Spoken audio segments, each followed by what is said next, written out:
Hello everybody, today I have an exciting project dedicated to the spirit of gaming. I will be modifying this little guy with a backlight for the LCD screen. For those of you that have spent hours on the Game Boy Advance will understand the pain of not having a backlit screen, but as I recently found out, you can purchase handy kits to modify your GBA and give it new life. This mod is pretty cheap and the kit is sold by Handheld Legend. Check out the description for a link. The skill level needed to install the kit is easy to moderate, and the things needed to do this mod are all listed in the description as well. So, let's begin.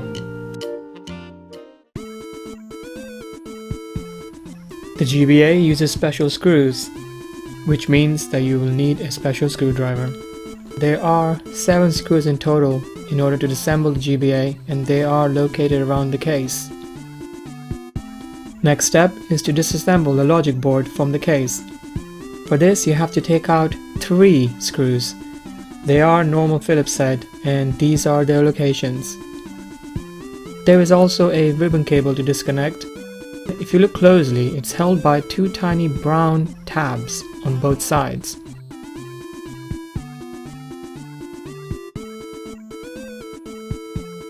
Now slowly and carefully lift the logic board up. You now have the base plate, and it might be useful to take out all the various buttons to keep them from getting lost. Slowly and gently lift the LCD screen away from the base plate and get rid of the rubber gasket that's there. We shall not need it for this mod. This is the kit from Handheld Legend. It contains a replacement screen guard and a backlight module. Before we put anything together, let's do a quick test of whether the backlight module works. The following edges must be all filed down. Since the backlight module will add a bit of depth to the screen assembly, we have to modify some of the plastic so we can fit everything back into the case. Make sure you do this slowly since you don't want to take off too much. This is how it will end up looking when it's all done. It's not super smooth and pretty looking, but that's okay since this won't be visible in the finished mod. Put the case away for now and grab the LCD screen assembly. The filed down edges will help to fit everything together, however we still have to make a bit more space in the case, so carefully peel off the foam. Your aim is to get off as much as possible since sometimes these don't come off in one piece. Again, for this step, go slow to prevent any damage to the LCD screen assembly. There are 2 types of surfaces to the light module, a smooth side and a rough side. The smooth side is the one that will face the LCD screen, so peel off the protective film from the smooth side and there's also the reflective strip at the bottom.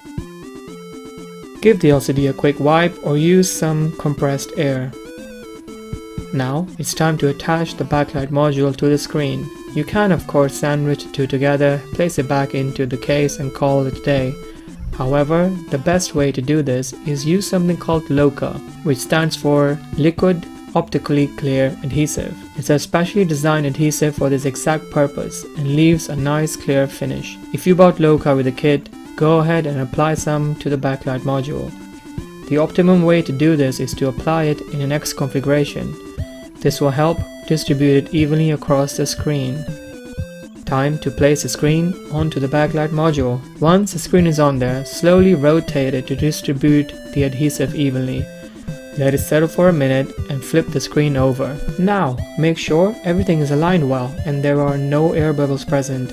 In case of an air bubble does appear, you can simply help it travel to the edge by repeating the rotating motion like earlier. Once you're happy with the placement, peel off the other plastic layer. The silver strip at the bottom needs to come off as well for the adhesive to be cured properly.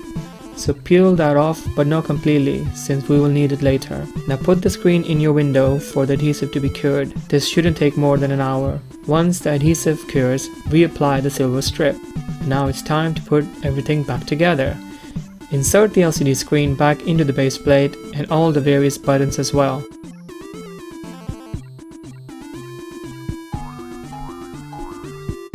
Don't forget the sides.